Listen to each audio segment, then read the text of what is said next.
And we're back here for episode 5 of We Own This City. Lucas and Najee here to break this episode down. Part 5. One more away from the finale. And it surely feels like it because everything is coming to a head. Mm-hmm. We are starting this episode off just like we started off the regular ones. The other ones, shall I say? I'm on regular ones. The other previous ones. And somebody's being interrogated, but we're back to day one, A1 Mama Dude, G Money. And I was like, well, what is he going to tell more? And I'm thinking to myself, like, maybe his rap sheet just really that deep. But we're actually seeing, we're seeing essentially what we've been saying in bits and pieces in our previous reviews about how people were getting greedy, how people were self-motivated. Yep. They were a team, but they wasn't a team. and as you've seen, this was easy. It didn't even take them to offer them a cigarette or anything. They got them to flip on each other easily. And like the little smallest tidbit of this entire episode that I just want to say right now, and just in case we forget, is like one of the interrogators, one of the agents was just like, and I thought he said they were boys, and he's just giving them up like it's nothing. With no issue at all. He just like, nah, we cool, but nah, he did blah blah blah. I'm like, Jesus, the people of the first 48 should be ashamed of themselves. Absolutely. Because if they was giving it up like this, I mean, you ain't got to offer a sandwich or nothing to them, and they giving up everything humanly possible. Yeah, man. So G Money and Detective Raymond are telling their parts, but and it's hard to even like. It's hard for me to fully say with a straight face that they're turning on each other because it's almost like just a natural progression. Them like, hey, nah, he was doing this. It comes across as they were never cool. They didn't even like each other that much. They couldn't have. Not to like snitch this much on each other. I don't fuck with you. Like, yeah, that'd be equivalent if me and you did some shit in what we do in this television world. I'll be like, man, nah, they should be lying like shit on his tapes. And then you come around and be like, man, nah, Lou don't even, nah, everything he make up is a lie. like it makes perfectly good sense, especially later on in the episode when they pinpoint that they were technically all out for themselves. Yeah. And I think the one thing that we from the outside, and when I say the outside, not the outside of like Baltimore, not the outside of everything that was happening in Baltimore. Yeah. I think from the outside of employment in terms of what we perceive policing to be is the blue line, the brotherhood. These folks were more associates, not even co-workers. There you go. Definitely not brothers. Yep. They were just like, oh, I know him. I've seen him sometimes. It's like, oh, yeah, he'd be over there doing this and that. Like, they literally had no regard for each other, yet alone what the should we say, the code of what they stand Told for. Them they're supposed to do. Yeah. Hey, you know what? Better, I'll give you a better analogy for it. It's equivalent of being the two black men in a room full of white people. You're like, hey, man, hey, brother, like, we know the rules of when we see each other in this room, in this environment, but that don't mean we actually like each other. Yeah. We just understand the rules of everything. These two seem like they understood the rules of what it meant to be police officers. That don't mean we cool. Yeah. So fake conversations and all over the phone. But it's interesting because a lot of the things I started to kind of like before watching the show, my assumptions of the corruption that was happening in Baltimore. There were some things that was kind of detailed that I was like, yeah, I figured that much. And one strictly being with Raymond, with him having this chick who was his girlfriend, who was basically out here dispatching the hits. Basically like, listen, this person doing that, this person doing that. Now, the reason why I was suspicious of this is because I ain't no street dude, keep it 100. But my boys from Baltimore who are street dudes used to always, especially when we were in college, used to always talk about how they do not trust women. And it was just so unorthodox, the conversations, the posture that they had. And I'm just like, now down in Pretty Girl County, now we all about that. You know what I mean? And it's just like, nah. And listen, I gotta like to get into depth. And then something happened. And then a chick that was running with some Baltimore dudes got caught up, snitched, and a whole bunch of people went down. She's back on campus the next week. And I was like, It's crazy how that was. The person was just like, yeah, that person me, that person me, that person, and it's like understanding that Raymond had this girlfriend that obviously he didn't like. She was just a side. She wasn't even a side joint. I about to say, yeah, she wasn't even a girlfriend. She was pawn. a female who happens to be a friend that he was probably hitting off, doing random things too, and knew what it was. Knew all the hitters. Knew the players. Knew where they slept. And listen, this is another thing. Forget everything I just said. The other thing is that if you listen to Jeezy, then you already know the number one rule in the streets now. Never lay your head. Never do your work where you lay your head where you do your work. And the fact that she's out here saying like that person's there, this the house here, like calling out plays like that, like. Well, always remember crazy. One of the true. Not saying too much, but one of the key things, if you're going to live a street life, if you ever want to know about the dudes that you got to deal with, talk to a woman. The reason why, because brothers, because I'm about to use another word, I'm not going to use that word. Brothers pillow talk a lot. And they tell women a lot. But not knowing that this woman going to snitch on you anyway. That's how they got caught up. Like, for her to know as much as she did, meant that somebody she slept with told her some things that they had no business telling her. And she passed it on to her cop friend, who probably was hitting her off. He probably giving her money. Everything humanly, he tricking her. He tricking. And if you tricking and she understands the game, she gonna work it to her advantage. I don't blame her. I blame him. He should have known better.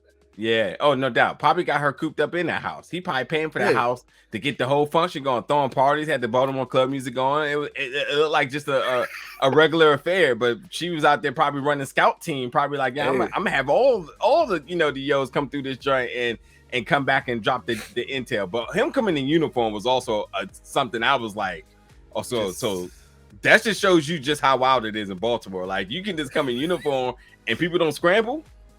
Hell, I ain't never been at a party and I seen a cop walk through. I'm like, I'm ain't no way in hell I'm staying.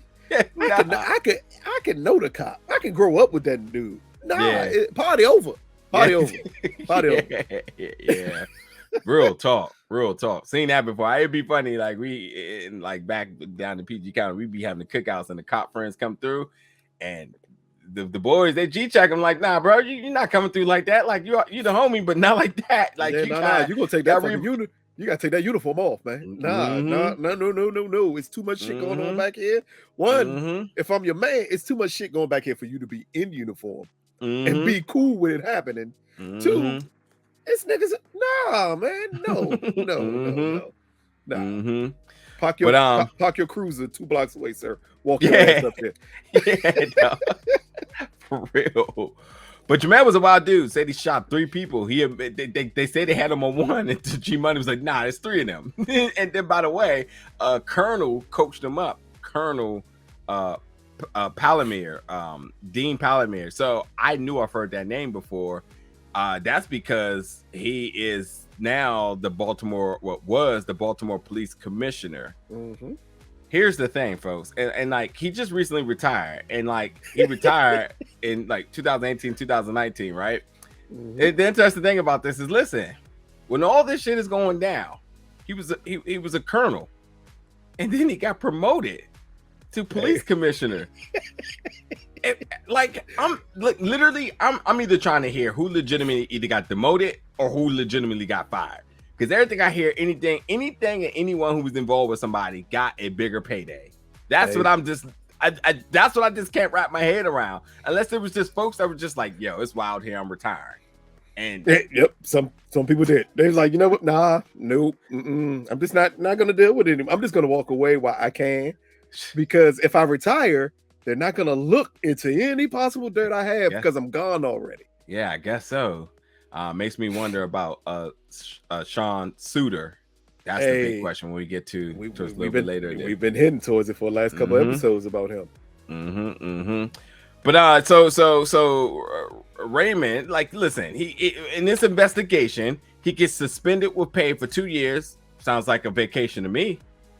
And then comes back and then gets promoted to, as they label, as the elite squad of the GTTF. Bruh, what? And G Money, like, man, it got so much worse when he came back. That was an interesting tidbit. That so do you call cap, or like you think that's what it was? It could be because at that point he felt completely untouchable. Just think about it. You get suspended with pay. Okay. And you come back and like you're given a higher position. At that point, I'm untouchable. Yeah. If he thinks that, and if he's operating like that, of course it's going to get much worse. Yeah. Because you already got Wayne thinking he's untouchable. Herschel thinking he's too many people think they're untouchable. Nick, everybody can't be untouchable. Hey, yo, I just got to jump the gun a little bit. That same mentality is exactly how they felt when they pulled up to internal affairs. They was like, all right, what's up, brother? What's going on? Little did they know. My man G Money in a silk shirt. Like, dog. Like, come on, man. And I think Raymond, am I saying his name right? Yeah, whatever. Yeah. Jamel. There you go. Yeah. When he came out and said, man, you being a little bit too flashy. Literally, they knew they were being watched and they still didn't stop. They were just like, man, look, man, who gonna stop us? Yeah. That amount of cockiness. Yeah. It's always gonna be your downfall. It's so weird that he was entirely cocky about everything they did. When he was like, damn, y'all got us on that too. But it was kind of telling to me that when they asked him, like, but you knew we were listening to it, and he didn't feel that same deliverance of cocky. It was like he'd say, yeah, but it's kind of like, yeah, I mean, I guess. Like, it seemed like his one moment of just like, I don't know, being bashful or just like completely like out of body or something. It was weird. It was probably that moment of reflection and be like, I've got to be the dumbest motherfucker humanly possible. Because if I say, yeah, we knew you were listening, I got to go back to everything I said and be like, oh, shit. Yeah. Like, how stupid was I being? Like, it makes no sense that they were warned about it, and they still continue to do their bullshit. Yeah. Funny thing is that even when Wayne Jenkins said that they were being investigated, they didn't even care. So it's like, not only are you aware of this, but now you hear from your top dog, you know, of amongst one of your most credible sources, and then you're just like, all right, but we out here getting it, so it's all good. Don't matter though. We like that. It's wild, bro. We here now. Like I said, that's all it is. Exactly. We here now. Now. Nigga, we ain't gonna stop the money watching. Yeah. What they watching us to do? And again, doing what we do best. We flossing out here. Man, silk shirts. This nigga Wayne. Like, come on. Like, you would have thought, or from the outside looking in, people would have thought, if you're gonna be this corrupt, you're at least a little secretive with your lifestyle. Not at all. They are running it. It's wild because we knew the story. Yeah. It's different when you see it on screen and realize, oh, they just didn't give a fuck. Oh, 100%. Because, like, again, my biggest attachment to knowing all of this, because I was like legit concerned for my friends in Baltimore. So I was always reaching out, trying to figure out what was happening. And then, you know, this started to, you know, to transform into social injustice conversations and whatnot. And I have to be honest and truthful to them that, you know, it was that time I said, dog, they are exaggerating. There is no way these things are happening. Like, let's keep it 100. Like, PG County ain't great. I don't know if anybody thinks that, but like having relatives and connections in DC, you know, there's another tone there. And there was, you know, things that happened in PG County and whatnot. And then you hear about Baltimore, it's absolutely worse. But like the gap, I didn't think the gap margin was like that crazy, bro. Like it honestly seems like it stems from the point that growing up in DC, I expected cops to beat my ass. It happens. Jump out boys exist everywhere. Mm-hmm. We knew the day it was happening. We knew when it was going to happen. It is what it is. You just got to make sure you don't get caught up. What they don't do too often in DC is rob you and floss. Yeah. Nigga, I'm not letting you rob me and floss. That's just not going to happen. So that's the difference there. These dudes was like, they didn't give a fuck. They did not care. They were like celebrity cartel members, bro. Like they literally was just like, listen, we about to run this, make this run, and y'all know what it is. So when we pull up, it is what it is, and that's that. You know, what's the difference between them, Alpo, Rich Porter, nothing? It's literally no difference. Nothing. They lived that same lifestyle. They were just cops doing it. That's what's crazy. I wonder how many big time drug lords, kingpins, or whoever wish they had ties in Baltimore. Because do you know there's one gap that they had in all of this, and that was being able to move supply. Yeah, because they were taking it, and it's like, so how did you sell? He's like, oh, I had somebody up Philly and whatnot. Philly has never, and I know somebody gonna come for me on this, but Philly has never been a prominent. Nah, not at all. Philly has never been a prominent area where everybody was like, a lot of things are moving out there. Baltimore, not close, not on the same ballpark. Did you just say that? Not on the same ballpark as Baltimore. I'm just not gonna say nothing, but I'm just gonna tell you, you're way wrong about that. But listen, I'm not saying things don't happen in Philly, but not on the same stepping stone as Baltimore. Baltimore for years has been a destination, and this is weird that this little hiccup here, when the cops became the cartel, then operations just slowed down. It's weird because they said like, we had money, but y'all had product too, but they didn't know what to do with the product. And then you even hear Jamel kind of like, yeah, I just gave it to my man up Philly. He just kind of did something and whatnot. It wasn't even part of their main initiative, which makes you think that. I would say maybe because again, I didn't know how deep this story went. I really got to research it to see who his man in Philly is, because I thought that too. I definitely thought that too. That just ain't a throwaway. But you know what though? I also don't think it's almost worth looking into. And folks, you can jump in the comments, do the research for us, and we'll check it then. The reason I didn't initially look it up is because I also thought the same thing. I didn't think it was a throwaway, because every name and every person detailed in this is of some significance. Even his girlfriend, them dropping her whole name is definitely a big thing. Mm-hmm. To me, I'm thinking like, well, if he's snitching like he's snitching, then what does it matter? Dude's already got anyway, so it doesn't matter. Like it ain't nobody that was doing anything. If he just snitching, like my man, and they for show purposes, the next question would have been like, oh, well, what's his name? Just like they took homegirl name and went back and asked G Money about, or vice versa, asked G Money and went back and asked him about. So is it true you were getting names and stuff from her? And it was like, oh, see, you know what I mean? So I didn't take it as much as that. Hold on, one thing I want to give it to you before I forget. The thing I brought up about when G Money was basically like they wasn't doing anything until Jamel came back. Do you think their hands were clean? Like he's almost trying to portray? No, not a chance in hell. Yeah. There's not a chance in hell. They just stopped. Come on, he looked dead ass lying in his face. I was like, bro, I know he's not trying to like, yeah, we were doing our thing ethically until Jamel came back, and then it got crazy.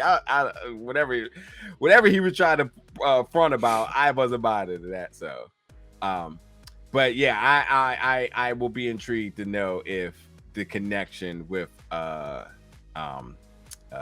Officer Jamel Raymond, who his Philly connect is. And I'm just gonna say from what I know on these things, I just know that Baltimore was the destination. I'm not saying that Philly wasn't doing something, folks. Don't come for me like that. I'm saying that nobody was out here saying Philly on the terms of Baltimore. Baltimore was a destination, bro. Like if you wasn't connected in New York, he's like, well, next stop is bada boom.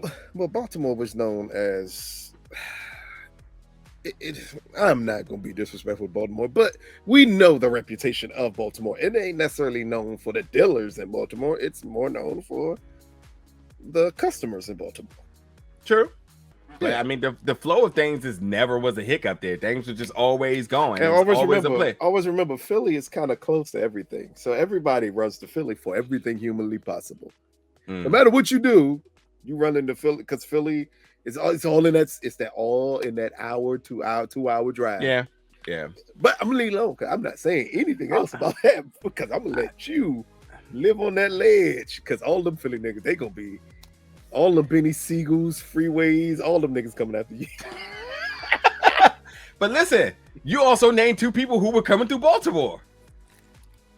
Who, Philly and freeway and Oh yes. Benny? Oh, yeah. I mean, but everybody does. I mean, literally, Baltimore and Philly is like 2 hours apart. Fair, but I also think your point, you may be right about not having the notable names coming through Baltimore. But as I say, Baltimore was a destination. Like people were coming through Baltimore. Like that was a stop on your road trip. No matter where you were coming from, you going up north, coming down south, whatever it may be, you were going through Baltimore. And that's why Baltimore is like the city it is. It's because like it's not just just some random town that like exists there. It's not the capital of Maryland, by the way. That's Annapolis. So like it made itself through the years reputation, the black population, the struggle and everything that's going through and whatnot. And I think on this note, it's notable because folks were coming through, period. So that good old 295, folks. If you know, you know. any Suitor working homicide, and as we have now known for 5 episodes, that is not easy. Because ain't nobody gonna help you, bro. And no matter how you try to play it, you are fed, and you ain't just land in homicide, as the faithful Baltimore resident said. So, yeah, good luck. And that was the end of that arc for the episode.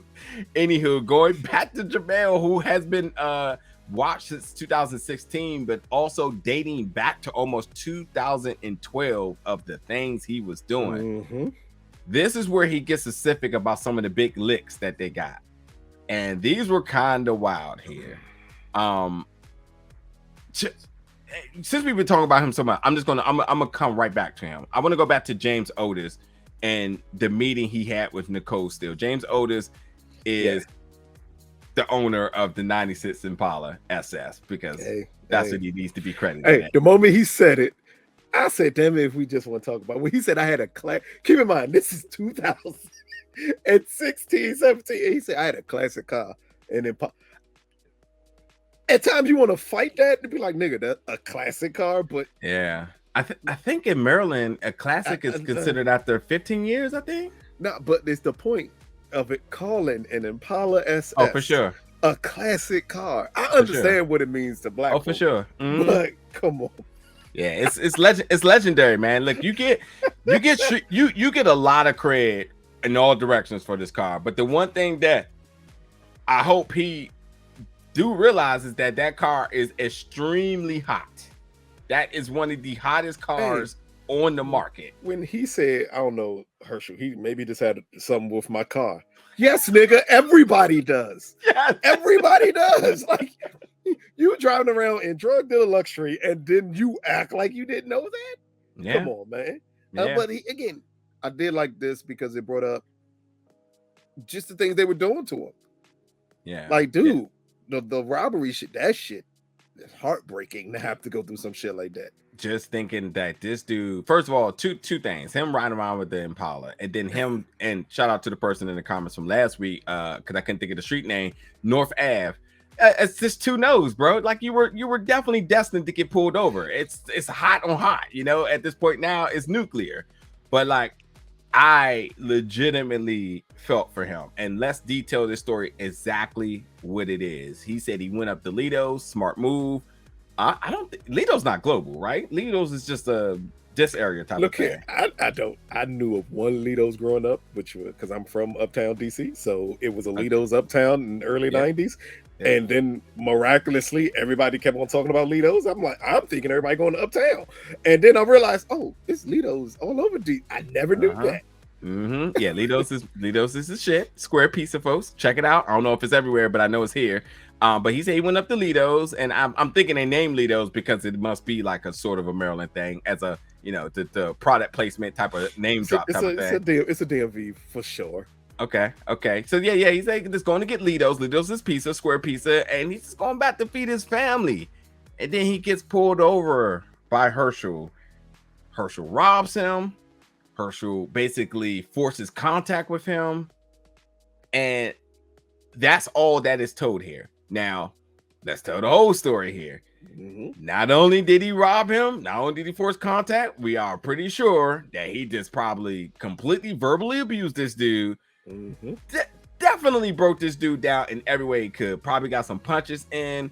I mean, demoralized him to the point that, like, and I think it's important because, like, you see just how empty he is in this interview with Nicole Steele coming from DOJ. So, you know, she has a different sort of representation backing, but also a different level of comfort because she's a black woman coming in from the feds trying to help you out.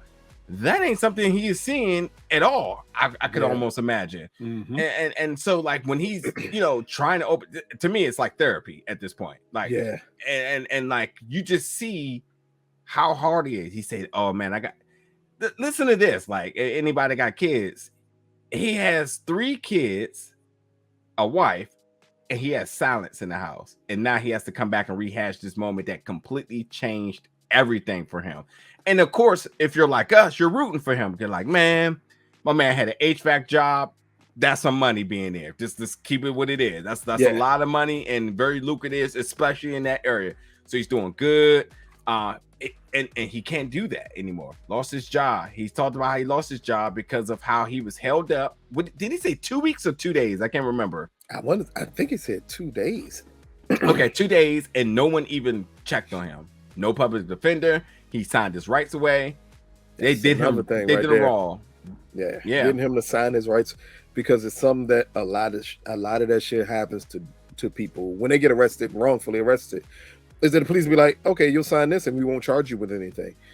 Most people would take that deal because they don't want to even have to go through the process. But the moment you do, and you take away that ability to sue them, they don't care what happens to you. Yeah.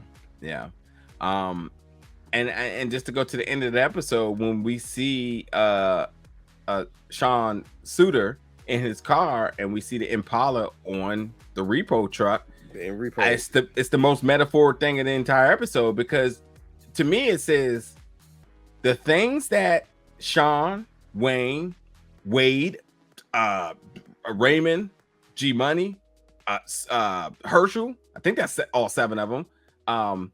The things that they did not only got people killed, not only, you know, and we talk about all the negative aspects of it, not only got people killed, who knows, got people addicted, robbed, whatever it may be, all these sorts of different things. Even an honest man who was truly trying to get his life on par and really supply for his family was affected. And I think that, you know, we'll talk about Sean at the end, but like, I just think that, like, that was just letting you folks know, or us know as the viewers, is that, like, it didn't matter to what degree you looked at this. Everybody is affected, and they didn't even mention kids at all. Like, that's one thing they have not really touched on this series. But since the young kid that they beat at the beginning of the episode because he was coming home from work, it just shows that police corruption affects people way beyond just the stealing of money. Because once you take that money, what's next? We literally saw it twice, where it led to you stealing someone's money, and then there's ramifications behind that. Remember when dude got killed and they used that against him? Like, hey, you know, this dude died because you stole this money. You're responsible for his death. Here, the dude, his life is just in shambles. As you said, that was $600 something. From that, me and my wife couldn't afford that. Like, that set us back to a place we can't afford. That's what happens. And that's the effect really of what they did on the people in Baltimore, is that, you know, beyond you stealing from little drug dealers here and there, okay, cool. You started stealing from regular people, it's a problem. Yep. So, you know, while, and I think because the reason I wanted to jump to this first is because you look at somebody like him and understand how that robbery seems insignificant compared to these other ones that are coming up. When they talked about, when they got to the one house that Allers, who we haven't heard from in a while, tipped them off from a CI. And not to mention too, he brings his son on the move, but okay. That is fucking nuts. Yeah. And then they said they came in here and got $416,000. And then they said when the county showed up, they found 350. What? What? um, the wildness here. And again, the perspective is much like you just said, like the greed. I don't even know that form of greed. The bravado is a good word to use there. Because they thought or said they suspected this guy to be a drug dealer and all this other stuff.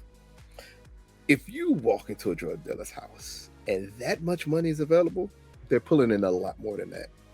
But if they're pulling in a lot more than that, it's a reason why. Yeah. Like, again, it shows just the non-fear factor that kicked in for them while they were doing all of this, because I'm going to assume most street dudes, if I got that much money and you rob me as a police officer, what makes you think your life is safe? It's a super interesting dynamic, and I'm sure there's a lot of folks who probably got more commentary to all the things that happened, because as detailed as this is from a police and federal aspects, I couldn't imagine the street. Yeah, oh my buddy. Yeah. And it's and listen, I'll give it to Baltimore. There's a lot of very talented folks, very artsy folks. I mean, that's one thing, you know, as much as folks want to discredit Baltimore for its aesthetic, there's a lot of talented artists, pure artistry in Baltimore. And I could imagine that somebody else is thinking right now, oh, we're gonna have to cook a little documentary up or something to let them know like what it was like on the other end. And like, yes, there's been things out, but I think in response to this, because I would love to kind of hear the other end of this as well on the street level. I think things are probably even more like, I don't know, probably even more emotionally triggering to the things that's happening. Because like, I'll be honest, like even in the beginning, we're like, you know, we got the one guy coming out of the corner store and he getting his bottle knocked out of his hand. I mean, that hurt, man, because it's just thinking to yourself, like, you always hear the whole idea of just like, you know, it could be anybody, you never know. And like, literally, you see how random it is to the point that it wasn't random,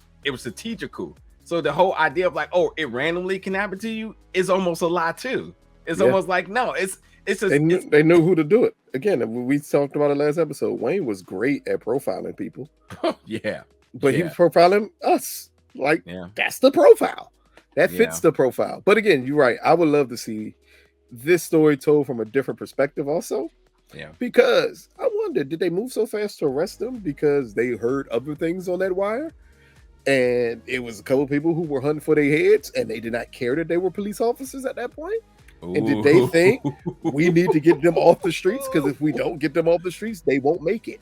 You're actually really, like, that's super intriguing, because like, I initially this investigation seemed like it was going to last a little bit longer, but as they focus so much about how much they listen to them and whatnot, I'm like a little bit convinced you may be right on the note of them saying like, pull the trigger now. This is getting way too hot. Because in the end, they still not gonna leave them cops out there to die. Not at all. You ain't just robbing these drug dealers over and over again and think you're untouchable because you're a part of a task force. We will kill the entire task force. Like, dude, at one point, the amount of money you take, your life is no longer important. Nor do I care that you have a badge on. Oh yeah. Some real street dude's gonna do some street things. At this point, what else do they got to live for? At this point, or worse yet, some guy like the guy they innocently robbed. Like, see, you took that $600 something away from him. While it is a very small, minute amount to you, that is enough for him to take your life. Yeah, because dude, you just destroyed mine. Yeah. The $600 wasn't nothing at that point. You had to come back and look at your 3 kids and your wife and say, I don't know what to do. I don't know how to feed y'all. I don't know what I don't know if we're gonna be able to keep this place. That right there. Right there, that's enough to break you and be like, you know what? Nah. Because at that point I gotta get it somehow, some way. Which it's a cycle.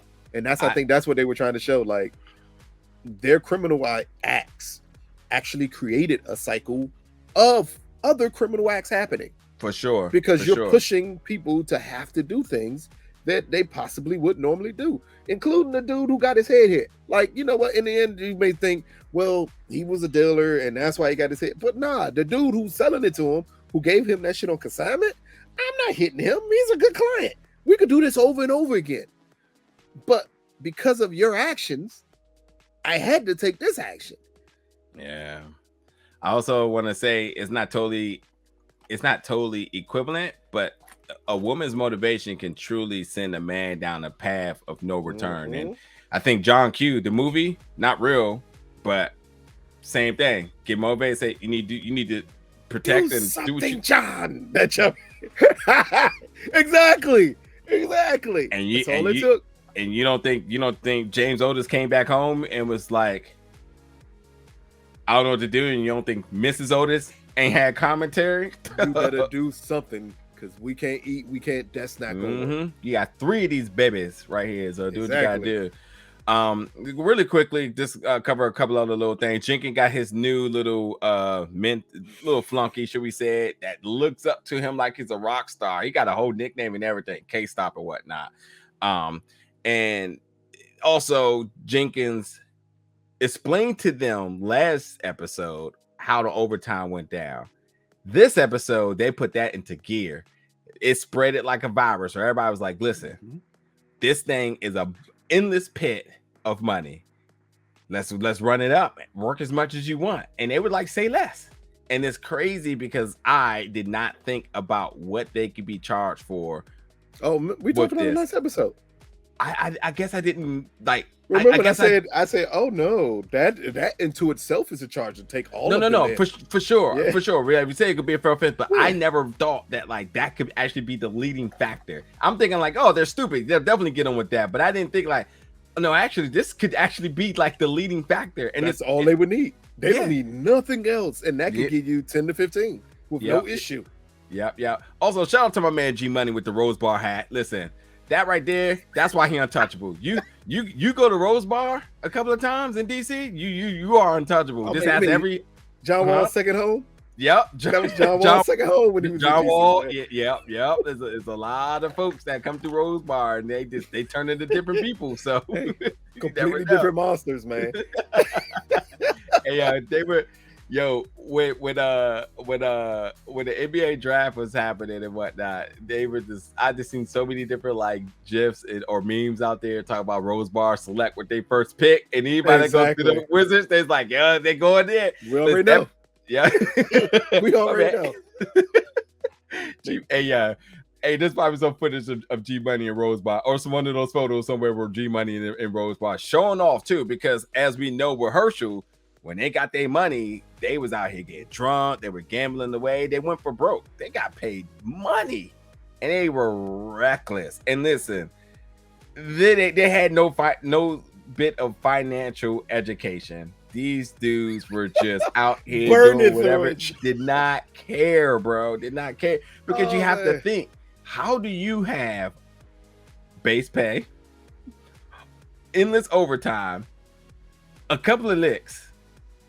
And you still need more, and you're living in Maryland, unless they're living in Towson, and I don't even know if Towson even commands that much. Well, it depends on what parts of Maryland. But if they all in Baltimore and the county, they got to be in the county if they burning through money like that, because you're not living in Baltimore City burning through money that much. But here's the thing: I thought that too until they came up on Ronald and Nancy Hamilton, which was in July 2016, and they glorified their house, who was living in the county, who was selling cars.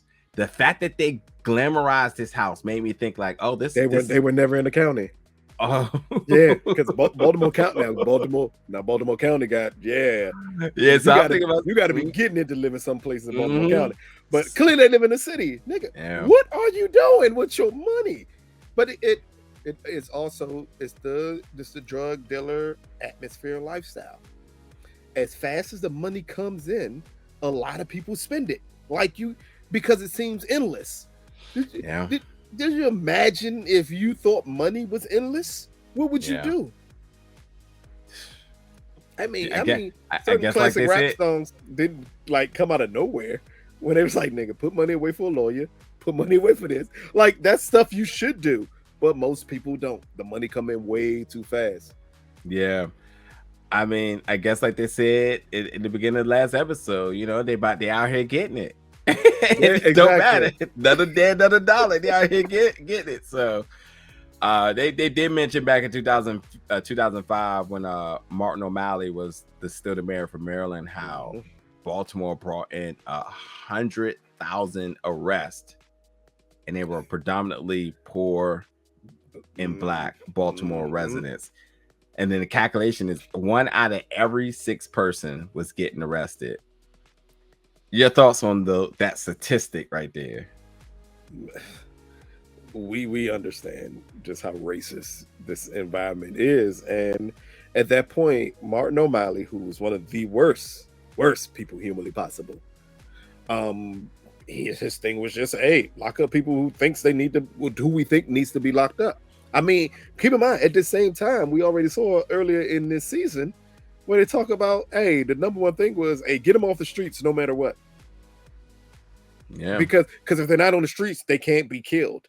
Do you know how fucking stupid that even sounds to even think logically like that's going to be the way to stop this from happening? And then again, you're locking up people who you know have no ends to get bail to get out or anything of that nature. So if you locked up, you end up just being locked up. Just imagine if someone say you bail $1,000 and you ain't got the money to get out. You stuck. And that's what they were doing at that point in time with him, which is sad. It's and again, it's not just the Baltimore that does that. Every freaking police department has done that and target Black folks, poor people, and attempt to do shit like that to them. But just to hear it like that many people, again, it's crazy. Yeah. I love the third act of each episode because that's when we get into like the overtime hour, or when things are, if they have not already been crazy, there's like, all right, so guess what? We got this other part of the story that's even more crazy. And this is the funniest thing. Wayne Jenkins literally has to be the funniest person on the entire planet. They said that after they robbed Ronald Hamilton got his money, and they talked about the breakdown and whatnot. And it's funny because he was just like, $50K. He's like, where's the rest of the money? I'm surprised that no one even reacted to that, but that's whatever. Some county and city or whatever that is. And the county wasn't getting broken off. So just to FYI, those dudes wasn't even breaking each other off. So like, no. But he said that they introduced him to U.S. Attorney Dwayne Jenkins, and that's what ultimately led them to his house. It's just funny because, like, although they done robbed him and everything, like it still wasn't enough. They needed more, and they wanted to know where his supply was and so on. And it's just weird because, like, again, it's the obsession, it's the addiction, like these dudes, and then they're just completely ruthless to one another because, like, Raymond said the commentary we've been saying the entire time, like, listen, we were stealing from one another. Everybody was for themselves. And I was thinking to myself, like, well, what else is new? Y'all never collectively was like sorting things out. Y'all was broken down, but ain't nobody splitting things evenly. Everybody's like, all right, so this is what I'm going to do. That's 100K. I'm taking 90, and we're turning in 5. And I'll see y'all at the next one. Don't worry, the next one I got y'all. Like, and it was just like that. A bunch of IOUs and promises, I would assume it. But like I say, stealing from one another. And all this under the confines that they knew they were under a federal investigation. Makes no fucking sense. And that's why that's why they kept on asking, like, but y'all knew you were being watched and you were still doing this. And they're like, yeah. Like, it's just to me weird that it's just like, and if y'all wasn't being broken off properly, then and you have no problem with snitching, then why didn't you set them up? You eliminate somebody, then you get more of the pie. Exactly. It's just weird to me. Like, you were getting suckered, you were cool with being suckered, but then you come back and be a complete sucker and somebody else. Yes. Jeez, it fits into that. Well, man, it's your turn now. Like, it happened to me. It's your turn now. But and also they did a good job of this episode. It taking away. We perceive Ward as being so innocent last episode. Here they take all that away and be like, yeah, you're right. You didn't steal any money, but how much overtime you got? Because you up here telling them, you bragging about it at this point. Man, he having us time for 6 hours overtime. We didn't even do the regular shift.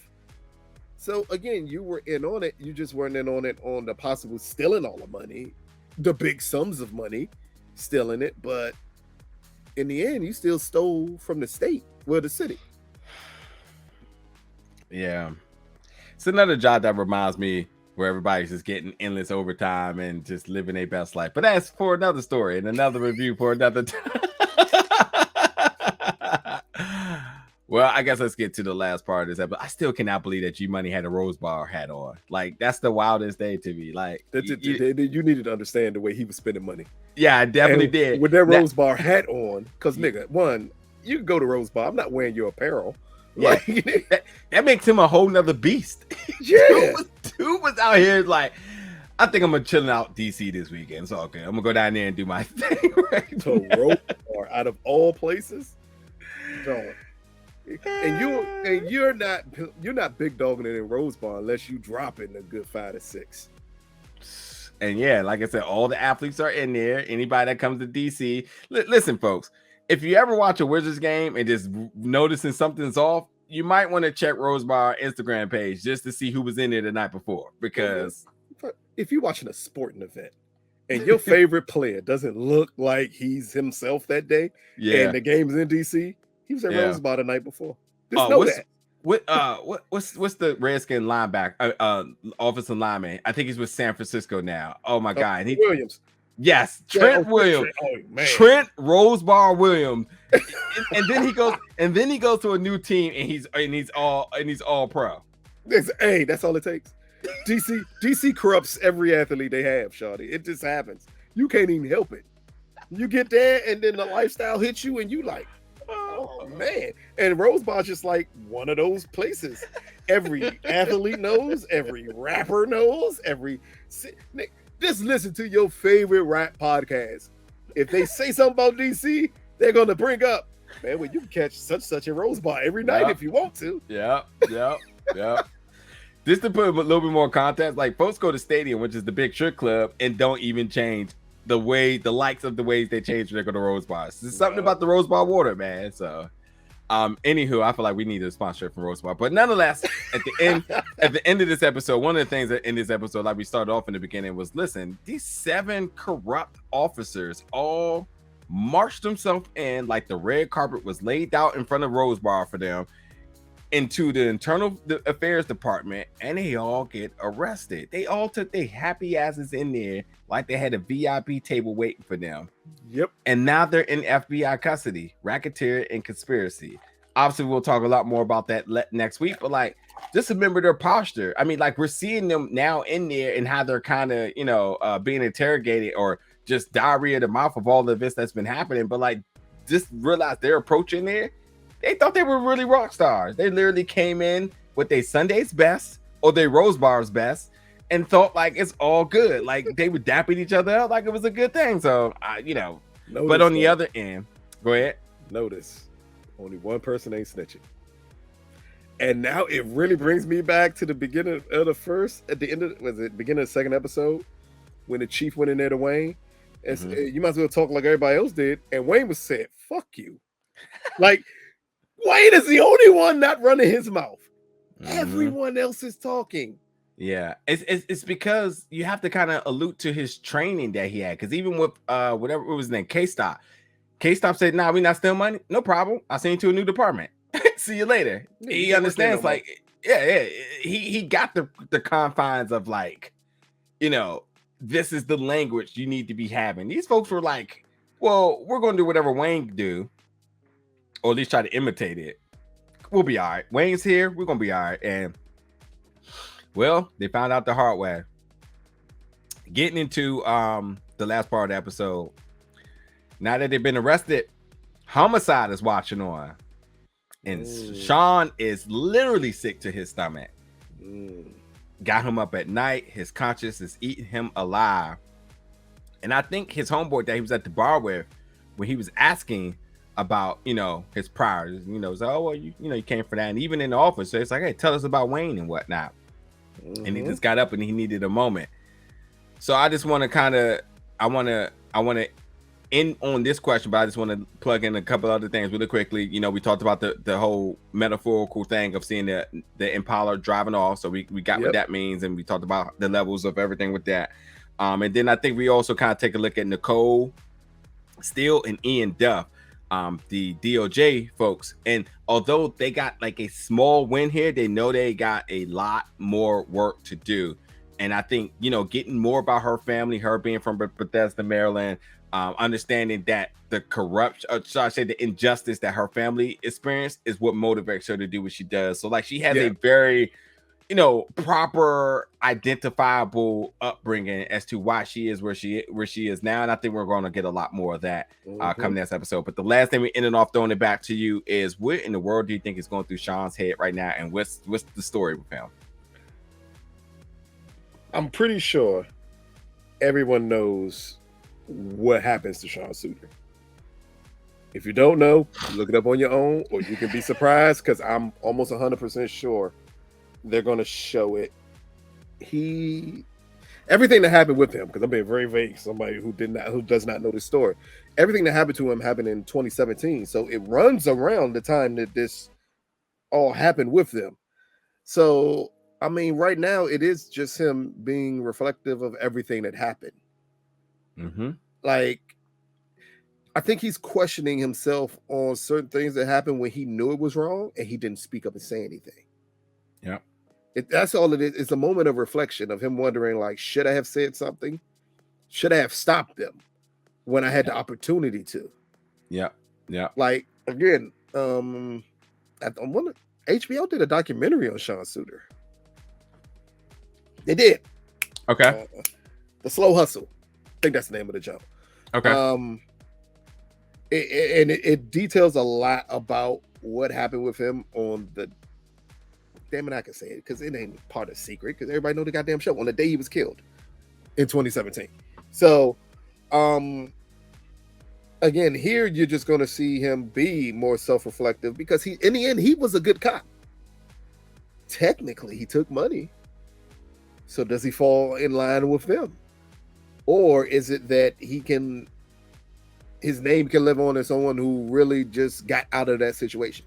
Yeah. Clearly he was pressured at one point in time. But here, when you see him sick to his stomach as he's leaving the room with the rest of the cops, all he's thinking about, and I love the point that they did the flashback of that man dying in that car, because that seems to be his breaking point with Wayne. But that also the point where he possibly feels he should have turned Wayne in. Because does he now feel responsible for everything else that happened after the fact? Yeah. Yeah. Because I could have stopped it here. Yeah. And I let it go. Even if I left and I got out of this situation, like, am I still partially responsible for everything else? I can do you one better on my final notes. All this soliciting for help from others when you could have did this yourself. Yep. And it's kind of like every time you ask somebody, help me for this, help me for that, and everybody's like, no. And realizing that you could have prevented a lot if you had just did it yourself. You wouldn't even be needing to ask some of these people some of the things that's happening. And as you said, actions created reactions, and much like what we are assuming would happen, and them listening to these phone taps and the certain different things happening, realizing the other escalation of other things happening in certain other areas, they realizing like we got to bring them in. Actions are reactions, and you're thinking like, well, I could have stopped all of this if I had to just turned them in. At the top of all of this, it's Wayne Jenkins, maybe Herschel too, but certainly Wayne Jenkins. You know, so yeah. But this was a very, very, very good, great, amazing episode as we get near the finale. This is perfect setup for the finale. Yes, a lot of things are getting ready to come to a combustible explosion. As I said, this one's getting things to come to a head, so can't wait to see what we got coming up for next week. But let us know your thoughts about episode 5 of We Own This City Part 5. As usual, folks, catch us next week for the final and last review of this series. But I was going to say, as usual, you can always catch us for your recap shows at the conclusion of each respective title, series, whatever it may be. So until then, folks, we'll catch you next week for the finale. Thank you so much for tuning in, and y'all be safe out here.